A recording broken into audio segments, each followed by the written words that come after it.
Welcome, everyone. Feel free to say hello in the chat. Let us know where you're from. We're excited to be doing our Storytellers edition today. We have Stephanie, Mandy, Tom with us. We're expecting one more guest, so if she shows up in the middle, I'll let her in. But we're definitely going to get started as we always do. We're going to let everyone introduce themselves and feel free to pop any questions that you have in the chat for us. Melanie will be keeping track of them. And I'm going to start with you, Tom. Oh, well, hi. Introduce yourself. I'm Tom Evans. I've been on the Insight Timer for many, many years now, I think since 2015. And before I was on Insight Timer, I thought I was an author with meditations as accessories on the side. And then my meditations got discovered on Insight Timer. And I discovered I was a meditation teacher with books on the side. But I've kind of just turned that full circle recently, and I'm using Insight Timer for storytelling. And in fact, all my meditations, even if it's a guided meditation, they're kind of stories. And I love the concept of taking people from A to B with the story and that sort of stuff. And when I'm actually publishing my books and my short stories, I call them meditales. So it's like this fusion between meditation and storytelling. So, and some of them are great for people who want to fall asleep, but I also call them things that will awaken people into new ways of consciousness and what have you. So, for me, there's no difference between a meditation and a story, and I love fusing all these lovely things together. And isn't it great to be able to do that on Insight Time and reach such a global audience? Yeah. Wait, MamaJ's in the waiting room. Okay. I was gonna say I didn't hear it. Usually it gives me a little beep. We're letting her in. I wanted to add that when the pandemic started, Tom was doing a lot of workshops on channeling books and things like that. And I attended them all. That was back in the day when I used to attend stuff and would not turn on my camera for anybody. We did a thing on introverts last night and we covered all of that. But I just wanted to say that I've been a huge fan of Tom's work for a long time and loved his generosity, always sharing his ambient music. When I became a teacher here, all my tracks have his ambient music in the background. And I had no idea what I was doing, but I got a lot of help from Tom, and I'm very grateful for that. And I've no idea what I'm doing either. I make it up as I go. So. I feel like I do that too, so I'm glad to hear that. Okay, Stephanie, I'm going to let you introduce yourself. Hi, yes. I am a teacher, first and foremost, of English literature, and I have been teaching for over 20 years, more recently to disaffected young men. Before I came on to Insight Timer, I was acting as well, and I've written quite a few novels, and radio plays are my thing at the moment. So, yeah, I love the idea of a serialization where Charles Dickens serialized his works in order to gain a following, in order to gain recognition of his work and to promote his message. That struck a chord with me, and I thought, right, okay, well, I can do that. I can serialize different stories. So some of my stories are romance, some of them are fantasy. One set in an English hotel. And it just gives that continuity. For me, audiobooks as a child and the BBC radio was a comfort blanket. And I hope that I am now, from my reviews, I guess this has happened, so I'm very lucky, able to provide that for many of you. That comfort blanket when you need somebody every week to be delivering something that you can update on, catch up with, and tap into. So that's what I do. Thank you. And Mandy, I'm going to move over to you. Hi. Yes. a little bit similar actually to Steph. I used to be an English teacher. I came on to Insight Timer a little bit by accident, really. I'd used the app for meditation for a long time, right since the early days, but I've only been recording stories for the past 2 years. In fact, I think it is actually my 2 year anniversary, either yesterday or today, so that's exciting. Um, and I've written several novels, one of which I've started to serialize here on Insight Timer. Yes, I think the spoken word and the read word to me are so important. They feel like my life. I couldn't really get by without them. So that's been the case really from a very early age. So I just want to do everything I can to give that to other people.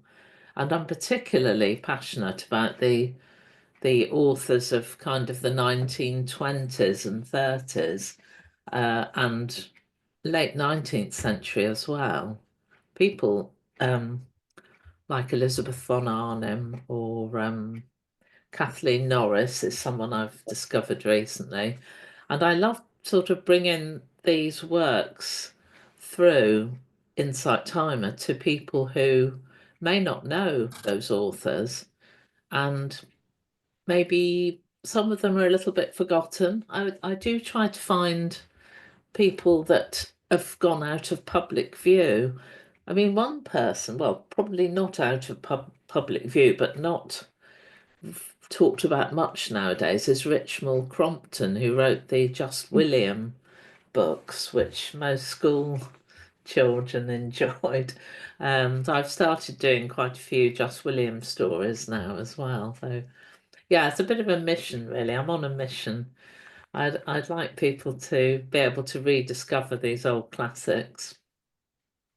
Yeah, I like that. I think that's great. All right, so we are going to get started. And as we said, if you have any questions, just pop them into the chat. If not, we'll make some up. Did Mama J introduce herself? And Oh I missed gosh, it? Mama J, I am so sorry, Mama J. Yes, please introduce yourself.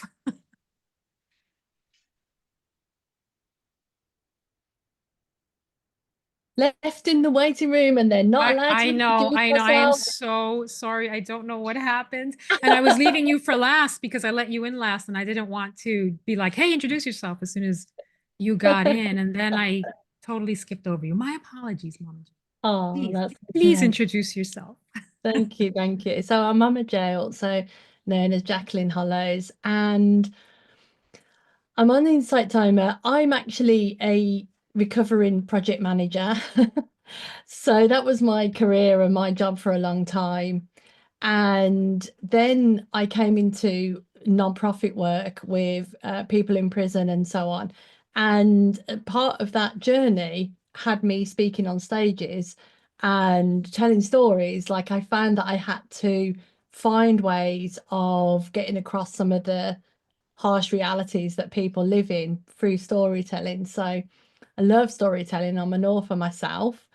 And on Insight Timer, I do all sorts of different things. So still finding my way, really, finding my vibe. And I'm really glad to be here with all of you. Thank you. All right, I'm going to let Melanie take it from here.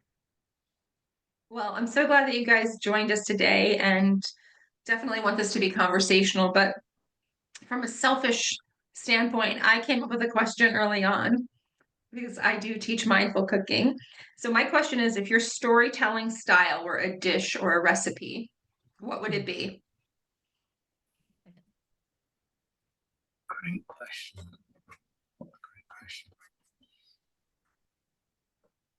Always comes up with good ones. I love that. I'd have to go for a paella. Ooh, I love it. It's got a very, very sumptuous base, and then it's got all these various ingredients that go into it. and you can tweak the ingredients. Of course, you can do a vegetarian one, you can do a one that's fish based, one that's meat based, and it starts from this particular place, but it can go anywhere. And also, a paella is this sort of thing you can sit in the middle of a table and you have several people enjoying it all at the same time and interacting. So I love that concept that a book can be a thing that grows with the interactions with people that are actually enjoying it around the table. I love that. That's so good. I actually am going to go for a pancake. For some similar reasons. So one is because pancakes are so uplifting and you can enjoy them at any time of the day or night, including in the middle of the night if you so wish, but also because you can put all sorts of different fillings in, and you can have savory, you can have sweet ones. But what I really love about pancakes is they're a joy, they're a treat and a joy.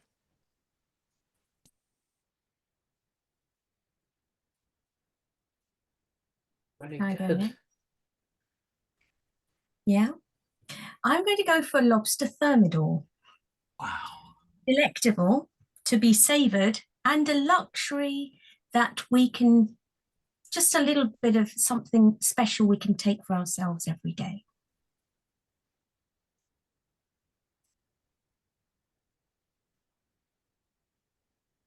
Okay.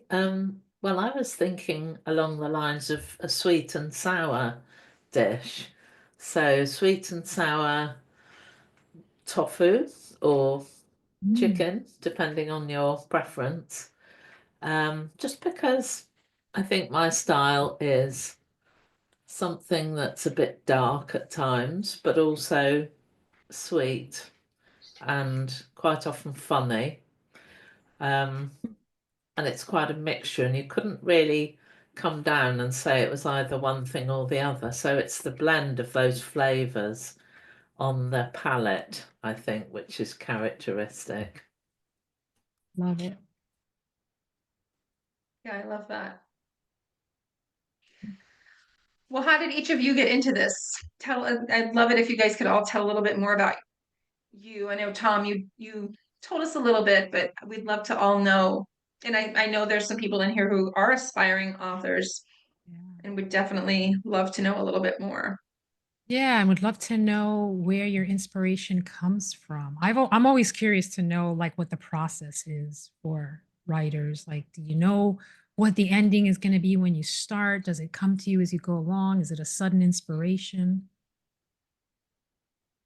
Well, my first story came to me in a 747 halfway across the Atlantic, and this story just downloaded. It came from nowhere, it came from the angels. I didn't realize. I was only told afterwards that I channeled it, and I didn't know what channeling was. This was back in 2006. So I was going on holiday to the Caribbean, and this book just came down. It's called 100 Years of Omens. I put it on Insight Timer. It's a poetic life story, or a life story told in poetic stanzas, and wrote it. Came back and published it. Did the audiobook version. This is years before audiobooks were even a thing, and that got me into writing, and got me into also mentoring other authors as well, and absolutely loved it, the whole process. And haven't really stopped since then. But what happened was I opened up to what we call channel, and there's a course on Insight Timer about channeling that helps people get into that thing. And channeling, in my view, is just that you getting out the way and allowing the story to be told to you. It's almost like when you used to get into that mode, the story's been told to you, and that's my introduction to it. And I still do it to this day.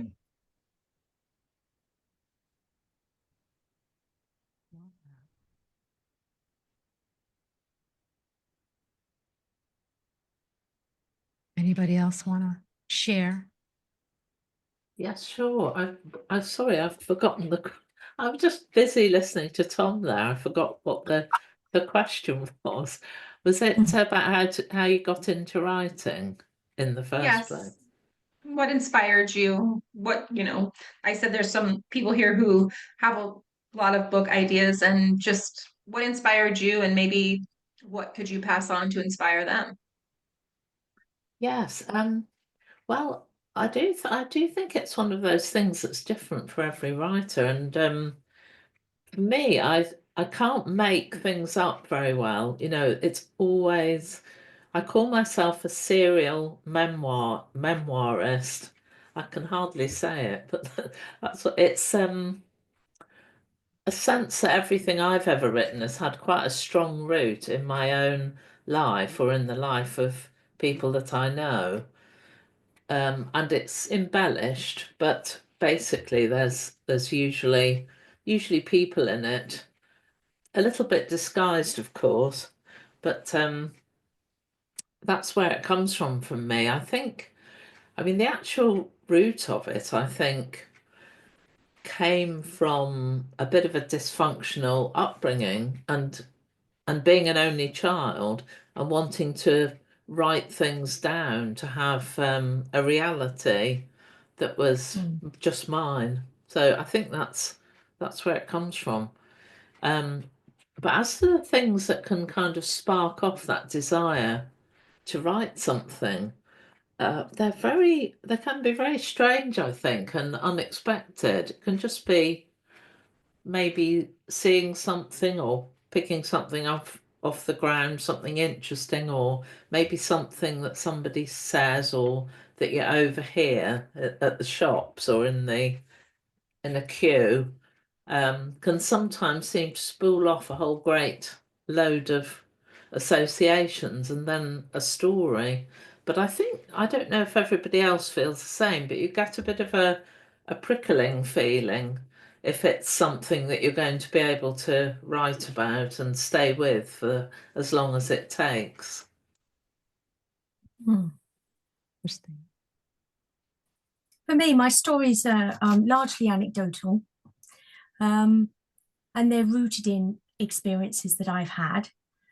But what I tend to do is, I mean, it's well known if you want to write, you need to read a lot.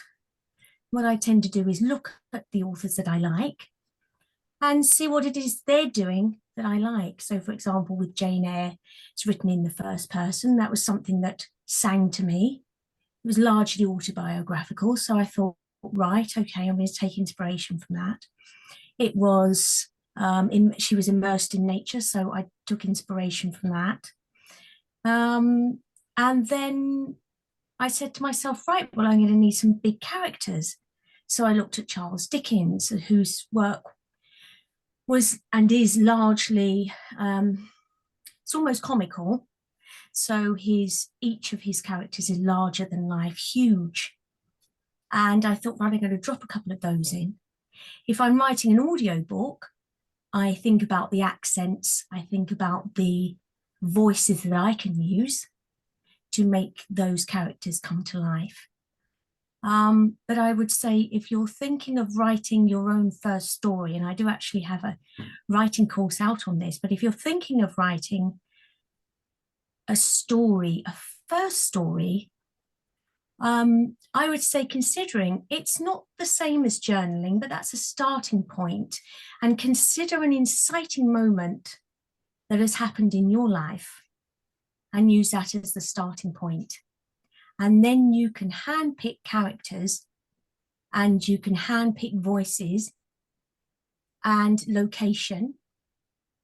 And then you think deeply about the setting and you build upon that. But you need structure. Otherwise, it does become like journaling and you can get lost along the way. The words can take you and then you need to pull them back in. Now, you're either going to be someone who is, you're either a lateral thinker and all your ideas are all over the place. And somehow you need to collate those together. I'm one of those. And in that way, you're going to be like a magpie. You're going to pick ideas constantly. If you have your phone with you, you're going to use your phone as your notebook. Or if you have a notebook and pen, you do it the old-fashioned way.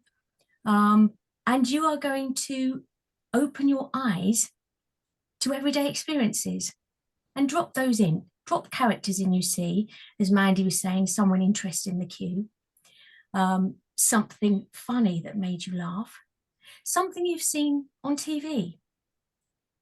And you are going to spend some time collating that.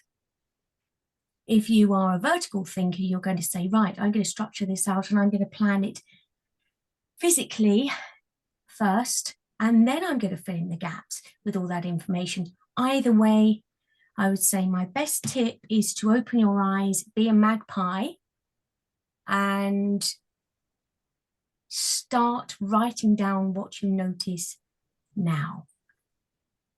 That's a great tip. I love that.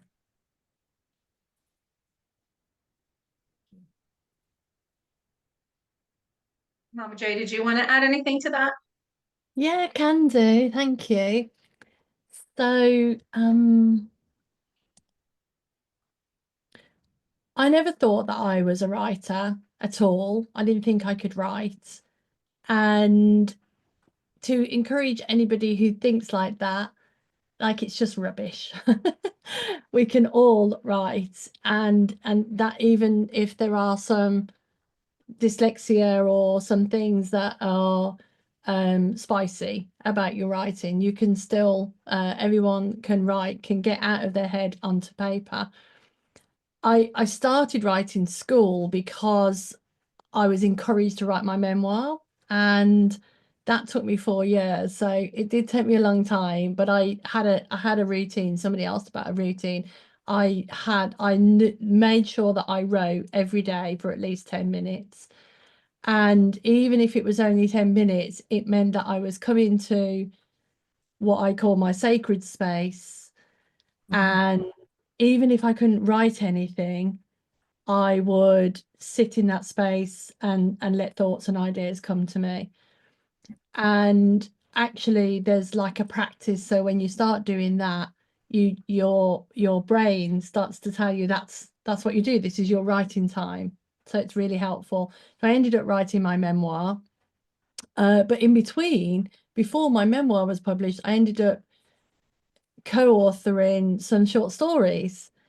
And the short stories came out because I was encouraged to sit down and write with nothing on my mind and just write whatever pops in. So I would sit down and I would locate myself. I'm at the desk, or I'm on the sofa, or I'm in the bed and it's cold and I'm wearing this. And then an idea pops into your mind, or a thought pops into your mind, or a memory. So then you write about that. And they called that creative genius having its way with you. So you get out of the way by not having anything on your mind, and then all sorts of things come through. And as Stephanie says, there's a time for editing and structuring and pulling all that together. But when my advice is, when you first write, if you haven't written, just write. Just write, and write everywhere. Write about anything, like Stephanie says. Write about the person that you saw in the street, and you'll be really surprised, because it's about finding your own voice. And we all have amazing, unique voices. Well, that is actually a perfect tie-in to a question from Jessica. She wants to know if you all have a daily writing practice, and how often is that for fun versus having an end goal? Well, my practice is to luxuriate in the hypnopompic time, which is that time between being awake and being asleep.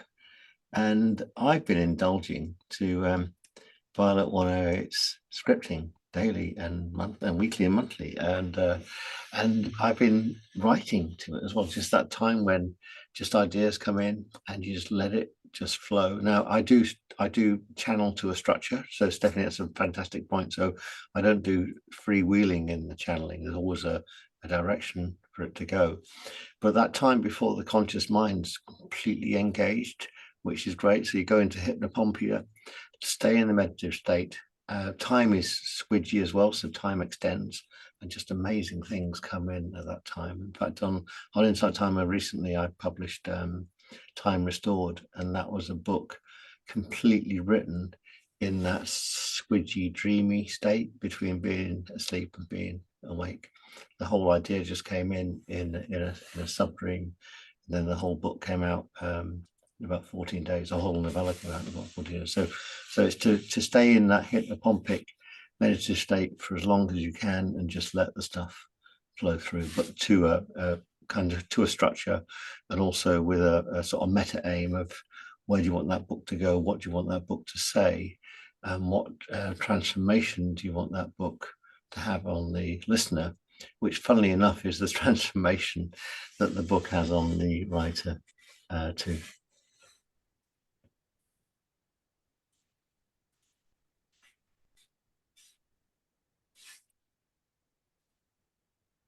And Hypnopompia, by the way, Hypnopompia Extended are 2 tracks on Insight Timer you can listen to if you want to get into that state.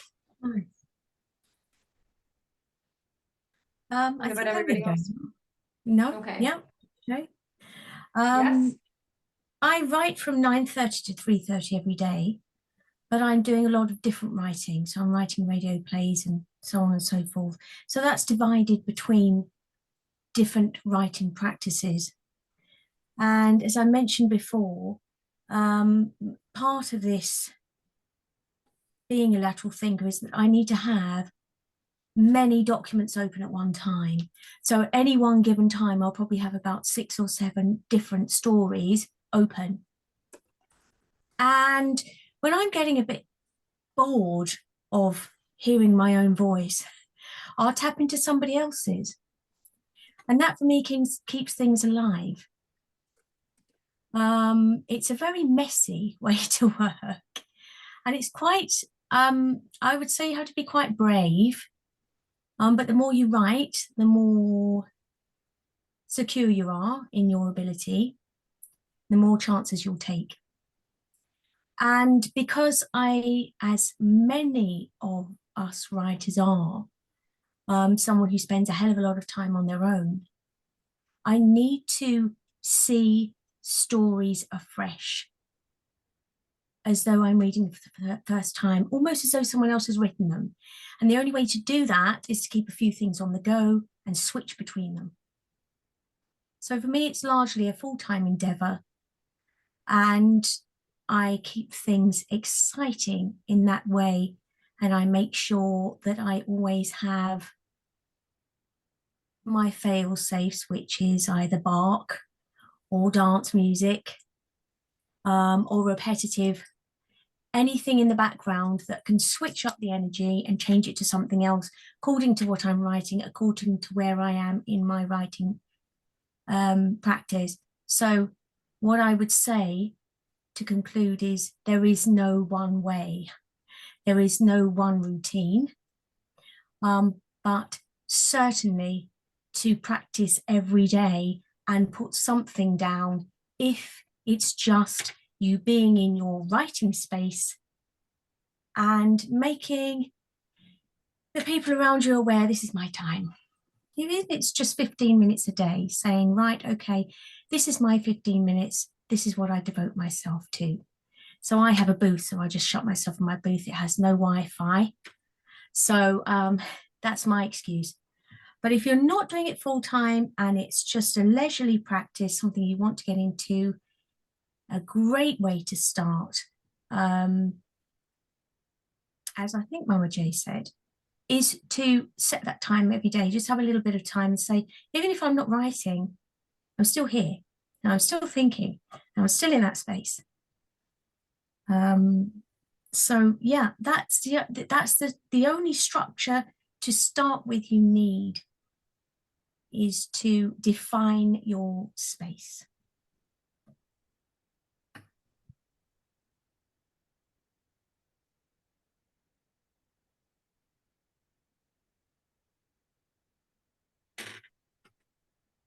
Oh, well, shall I go? Although I'm going to say that I haven't written anything for quite a few months, mainly because I got stuck in the middle of a book, and I have actually figured out what to do to get over the block or whatever. It's not really a block, it's a kind of thing where I don't want to really face up to going and sitting down again. But you know, I haven't found, I've had times like this before, and I feel I've been writing for a very long time. It doesn't really bother me, you know. I know I will get back to it, and I think it can be like that, you know, or it is in my experience. It can be sometimes a little bit difficult to get on with, but I do. One thing I like is going and writing in cafes. Partly because I just love cafes and I'm a bit of a coffee addict, but I find it really nice to hear other people's conversations going on in the background. And I don't know, I feel like I'm going out because I do get, the thing I don't like about writing is just being in the house all the time on my computer. So I started to do that a few years ago, going to a cafe, and I think that's probably what I'll do when I start again. Yeah. I love that. I'm a huge fan of coffee and cafes. So I love that tip. Just the visual. I'm like, no, I want to go to a cafe and just sit there with my laptop. Sort of tagging on what Mandy said, what about the rest of you? Do you have writer's block, and what do you do to help yourself through that? Yeah. So I would say that I'm a part-time writer because I write every day, but it's often for work related things. And writer's block to me, if I have writer's block, I do what I suggested earlier. I'll sit down and just write about what I'm seeing in front of me, where I'm sitting, how I'm feeling, what I'm seeing. You know, is the window open? Is the window closed? What's the weather like? And so on. And sometimes that just ends up being loads of drivel.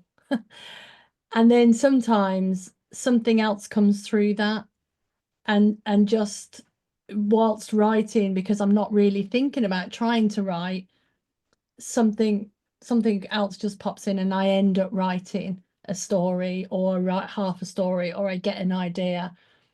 And it may take a few days. I may be in that space where I can't really think of anything for a few days, but just doing that and not giving up on the practice feels like it gets me out of my own way.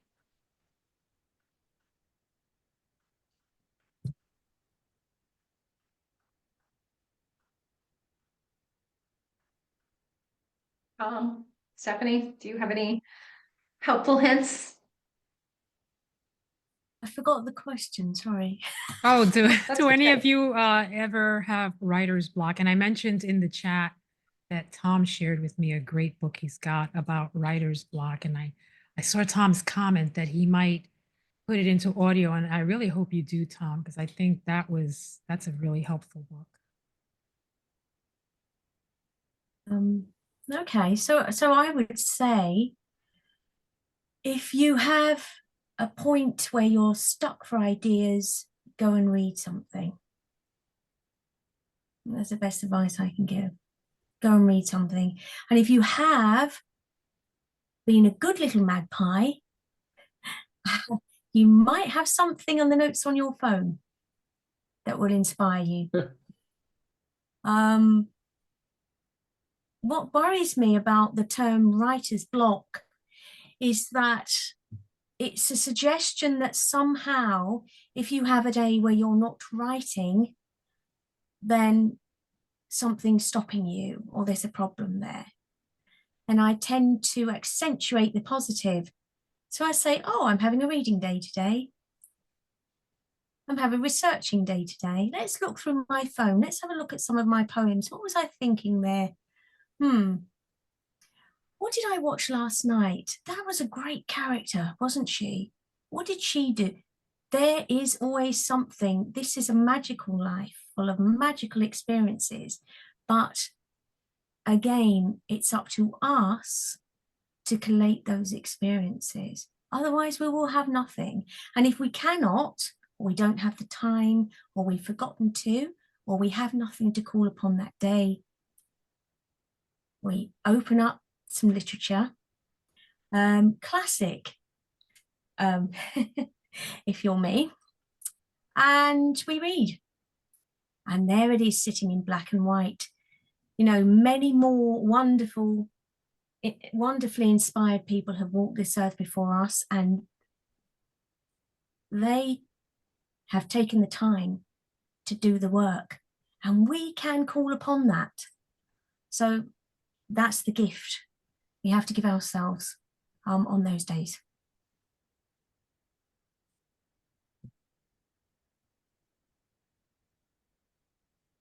And we all need to check out Tom's book. He generously offered to send it to anybody that would like it. It's a PDF, so don't hesitate to reach out to Tom. Yeah, it's called Blocks, and it was the first non-fiction book I wrote. And I wrote it because I started to mentor other authors on the back of writing that book, 100 Years of Ermintrude. And people started to approach me and say, can you help me write a book? And then about 50% of the time, people wouldn't finish their writing their books. And I didn't like that. So I thought, well, I started to look into the nature of blocks. And I kind of agree with Stephanie. There's no such thing as writer's block. There were every single time. There was a life block. There was a fear underlying this idea of getting your creativity out there. So what I'd do is I'd come up with all these inventive ways of helping people through the life block that was creating writer's block as a thing. And quite often it's because we're fearful of being ridiculed or of failing. And in my view, there's only one failure. That's not to write anything at all, but just to put something out there simply every single day. There's lovely sites like Substack where you can write things and you can blog things and stuff like that. And a lot of my books start as a short story or as a blog. Sometimes I just put like one track on Insight Timer, just which is a great place to experiment because it's safe and there's a lovely community. You get feedback, and so you do things like that. But also, I know Stephanie would appreciate this, and also Mandy and MamaJ, is that by writing in a different person. So let's say you want to write your story. And you'd normally write that in the first person. By putting it into the second person or the third person, or even completely taking it into a completely different scenario. There's one lady I worked with, and she had an issue with her family about them suppressing her what she wanted to eat. So we made this story up about the mice and who'd got my cheese. And so you take it, you just completely transform the story into a different context, and she found that really, really easy to write. And also then people that read that story found it easy to relate to. So there's loads of little tricks you can use to get that book out of there. But often, as I say, there's this underlying fear in ourselves that we're worried about what people might think and all that sort of stuff. And the thing about somewhere like Insight Timer is you can put something out and people will tell you, tell you if it's any good or not, or it's not. And it's a safe place to play. It's a lovely playground, and we're so it's just wonderful for us to try new material out and see what people think. I know that I read the Ted the Shed, the physical book, and I just wanted to hear Mandy's voice read it out there. And by the way, Stephanie, I just love all your ability to do all those wonderful accents. That's just so magical, the way you put your stories and make them real. And I've bigged up in the chat Wing of an Angel, which is just an amazing story. You've got to get that from MamaJ. Thank you. Thanks, Tom. Jessica, go ahead. Sorry. Jessica was asking, what are your passions outside of storytelling? Oh, well, I can go first on this one. I love playing table tennis. I'm obsessed by it. And I do it far too much, and I'm not very good at it either, even though I've been doing it for 15 years. But that doesn't seem to matter. I just it's such a daft game. It's so funny, such a bit of an absurd game with that little ball and people running around, and I just love it. That's great. For me, illustrating, some of my illustrations from one of my books. Yeah. And I like to illustrate in pen, but I also like to illustrate architecture. And my degree originally was in illustration, so drawing and the art world. And when I do my lives about classic literature, I always relate them to the political atmosphere of the time and what was happening in the art world, because of course all the arts are very closely linked, interlinked, related, and what authors have written about is very much a reflection on their experience of the world, which of course is immersed in art everywhere you look. So illustration is mine.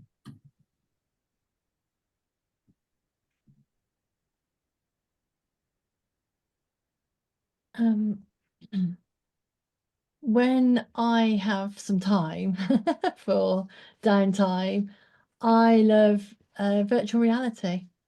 I have a virtual reality headset. I tried actually writing in VR because you can go to a world and sit in a different world, like a cafe, but it's in the VR. But the headset, the eyesight's not so good for me, so I couldn't quite make that work. But yeah, I love VR. Play games with my granddaughter in our VR because she's quite far away, and do lots of different things in there. So that's fun. It reminded me to remember to have some more fun. I think that's very important that everybody bring fun into their world, because that's what it sparks passion and creativity. Yeah. Tom, I feel like you're going to bring on some strong wisdom about what you're passionate about. Well, I guess I'm really lucky because this thing that we've ended up doing, this storytelling, has become my passion. And what a beautiful thing. And there's a lovely phrase, it takes all your life to become an overnight success. And I started writing, I wrote that book, Ermintry, back in 2006. Before that, I wrote this novel called Soulwave. So I never published it then because I wasn't a great writer. And I didn't publish that novel till 2020. It's on Insight Timer. So actually, my passion is storytelling. So and it's taken 20 years, and it does pay me like a pension. I'm now kind of retired, but I'm now paid to play with my passion. But as I say, never give up your day job, and just take your time to be this overnight success. Take all your life to be an overnight success. But also, I love playing music. You see some stuff around. I love music.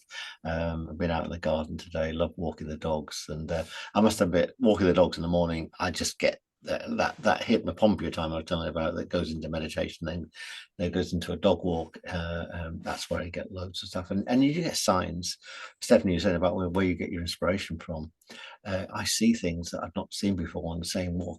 Right, I'm using that. That's going to come into the story somewhere as a metaphor. So it's kind of living the dream, but it takes a while to get there, and it's a wonderful thing to do. I think I started when I was 45, so just I'm coming up to a birthday next week, and I always had the dream that by the time I didn't have a pension. I didn't have a corporate pension, that by the time I was as a retiree, then the royalties from all the things that I do, whether that's on Insight Timer or books and audiobooks, will actually be contributing to my income. And then you get into this lovely loop where you can just keep continuing and continuing. But it takes a while. Don't just write one book and expect to be to be a bestseller. It takes a while to do it, and also it takes a while to hone your craft. Every single time I wrote a book. So I tell you, I wouldn't actually record that book blocks, because I didn't write it in a way that it would actually lend itself to become an audiobook. I'd have to rewrite it. And I learned the craft of writing a book so it becomes a good audiobook. So, for example, simple thing, bullet points don't make good audiobooks. So you have to script them, and you have to rewrite them so they're not a series of bullet points. I'd have to pretty much rewrite that from the ground up before I could make the audiobook version of it.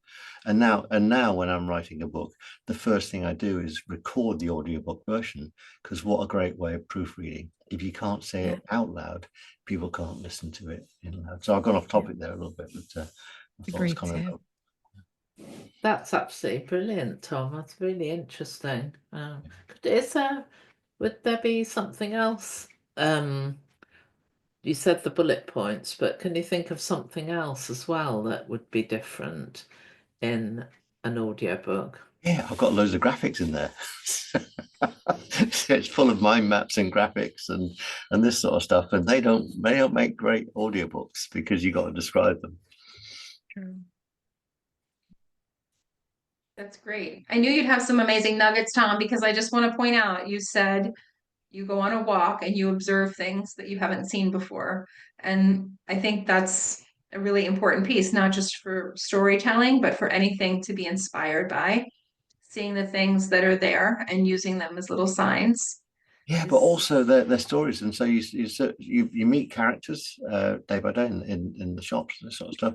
Also, when you hit adversity in your life, you could write through the adversity. And when I was mentoring the authors, I'd say, well, when things are coming up, use the writing process as catharsis to get through the thing that is causing the grief.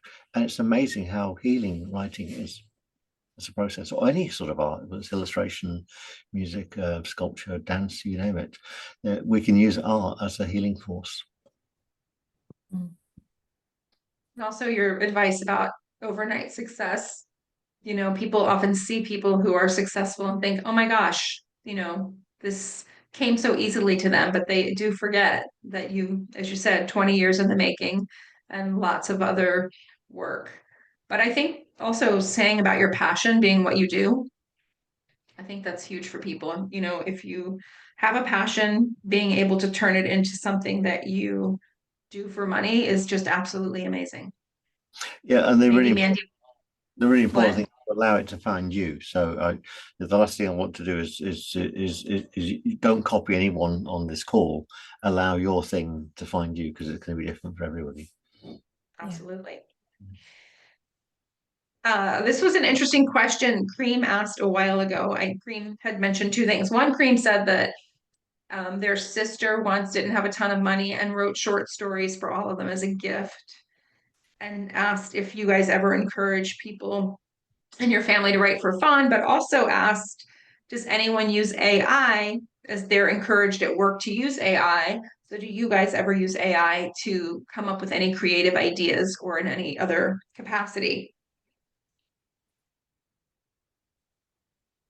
Yeah, I can speak to that. I love what Cream said about the writing of the stories for the family members. That's such a beautiful idea. I do talk to everyone about writing and the many reasons why it's good to write, and not even to do with publishing. No one even has to ever see your stories, or even just plain like putting your stories into competitions and things like that, where you get really good feedback, often from people who are, you know, talented and experts and so on. So that's a really good idea. I do use AI in my work writing, and I'm going to write a series of books using AI.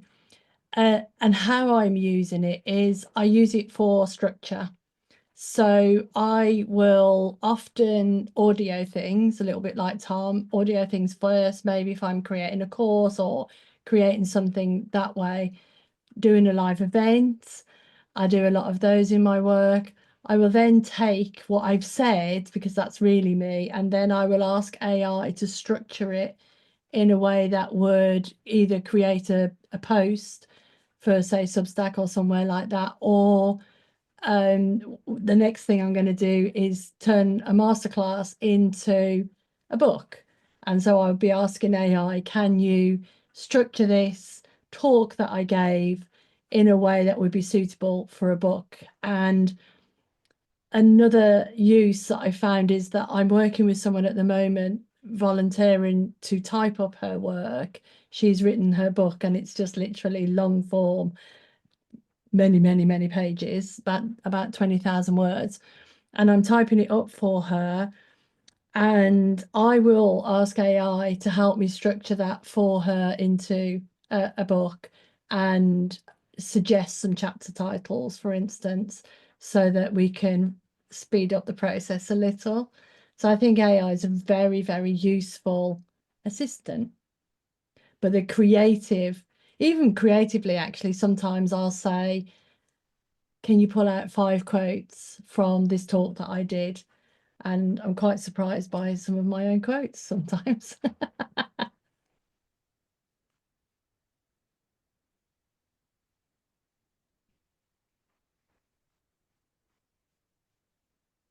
Does AI play a role for anybody else?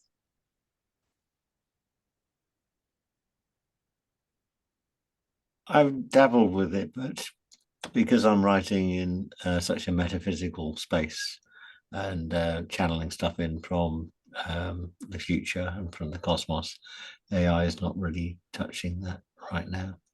I've used it just to find the structure, but I must admit, because some of the stuff I do is way out there.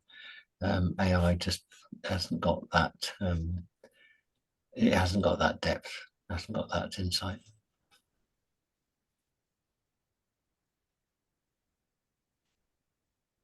It's a dangerous path to walk down for me. It's something I won't be doing, but the core of what I do is authenticity. And yes, as MamaJ says, you can manipulate it to do things, to do tasks for you. And of course, if you're looking at your work in from a business point of view, that would make sense. The core of my being is a creative, artistic. I'm coming from a creative, artistic place, so it's not something that I can make peace with easily, and I would not use it to create anything original.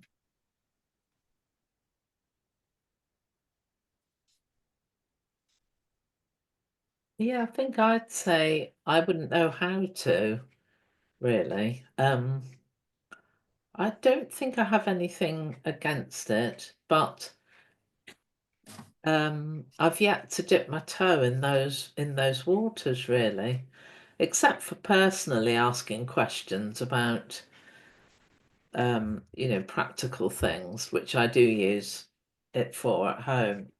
But I mean, it's a really interesting area, how you would use it in a creative work. And I appreciate what you said, MamaJ, about using it to provide structure to something that's already written. I would never have thought of that. And structure I find quite difficult sometimes, so perhaps I would give that a try. I don't think I can imagine using it for actually what I want to say, though, because I think that's something deeply personal. And it's good for research, so you can use it for research.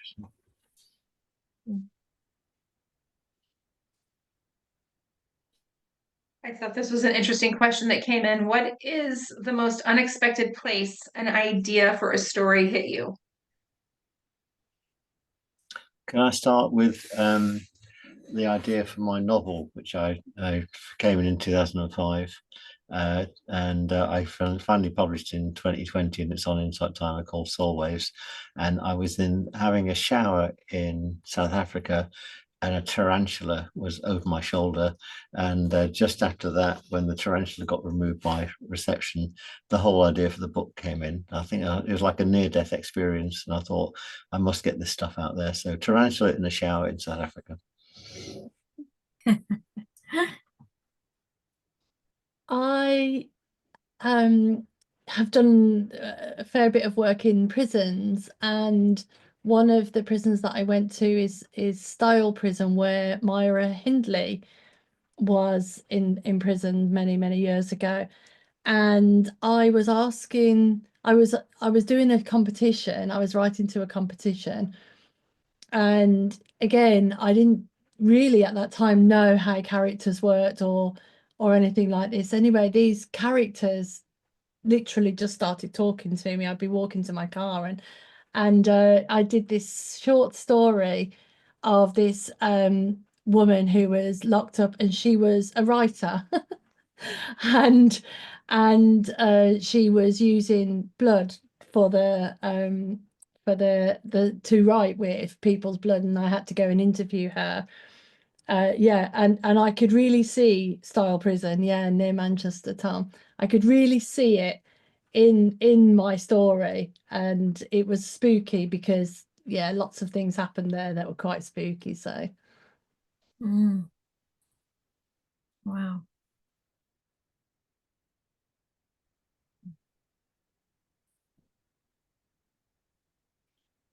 For me, an unexpected place to have an idea for a story. Well, it was just, this was the inciting moment for me, and it was in an estate agent's, which is ridiculous, it's paradoxical, it's ridiculous. But it was sitting in an estate agent, and for 7 years, my family and I, when my children were little, we moved to Cyprus, and we lived in TRNC, and this is the Cyprus, if you don't know, is split into two halves. One's the Greek Cypriot half, and one's the North Cypriot half. North side of the island is largely lawless. My husband has family from there, so we had citizenship. So we thought, right, we'll bring the children up in this place. And we went there to live. And we went to the estate agents to buy a property. And he's sitting down talking to this estate agent. He said to me, look, I've had a bit of a rough night. And we said, why, what happened? He said, well, I had my hands tied up. I was, bound and lynched and dragged into the woods.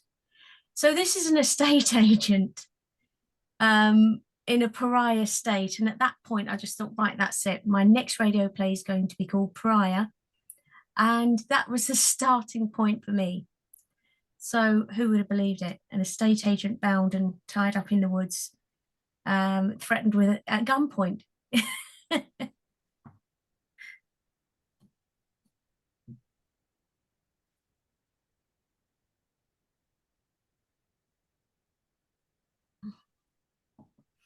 I think I'd probably better say how I started my memoir Ted the Shed at this point, because my dad suddenly told me that he'd been offered an allotment at the age of 87, and we went to look at this plot, and it was such a wreck, and he was obviously going to take it on, and he was going to expect me to help him.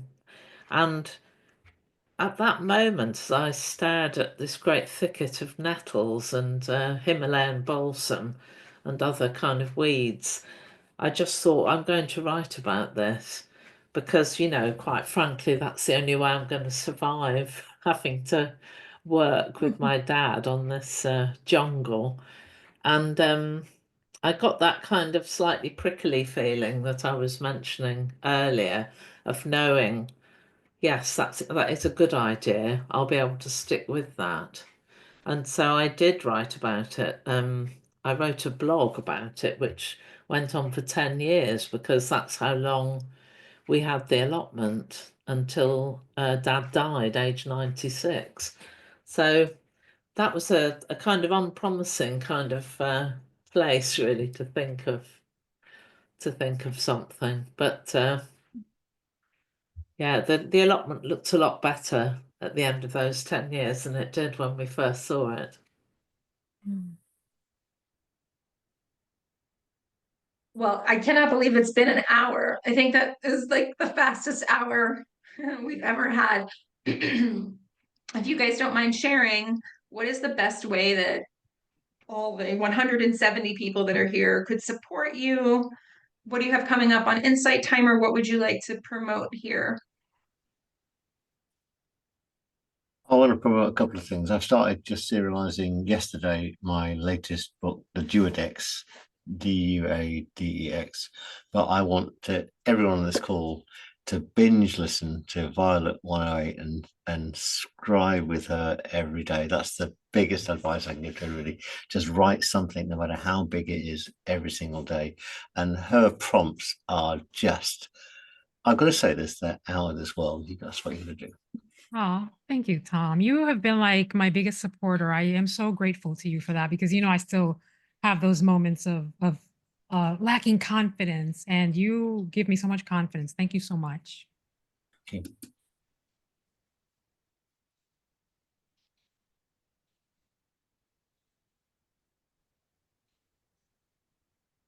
Anybody else want to share what they have coming up? Well, I could share. I would just love people to read my memoir, Ted the Shed, which is on the free tracks, and they're quite short tracks, they're 15 minutes long. So that would make me very happy. I'm about probably 2/3 of the way through the book now. I tend to release a chapter. It isn't quite weekly, it's probably every 10 days. But please go back to chapter 1. That would be absolutely wonderful. Excellent. I have it's largely autobiographical, a new series called Blethingwood Hall. And it's a dystopian novel. And it's about 3 children, a girl and 2 brothers, me and my brothers, when we were young growing up. But it also taps into the new world which I've created, which is an anthropomorphic world. And this is a story that is really close to my heart. I've written many stories, but this one hits home. And if you're considering writing, take a look at my 3-lesson writing course. That will give you structure, and it's supported by 5 or 6 lives that I've done that are also all recorded as free tracks, just to help you through the process and hold your hand.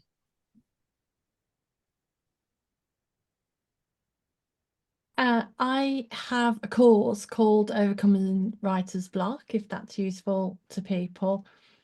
And I'd really love to audio my book, my memoir, Wing of an Angel, and put it onto Insight Timer. I don't know if I'd be able to, having listened to Tom, but I would really like to do that if people were interested in that.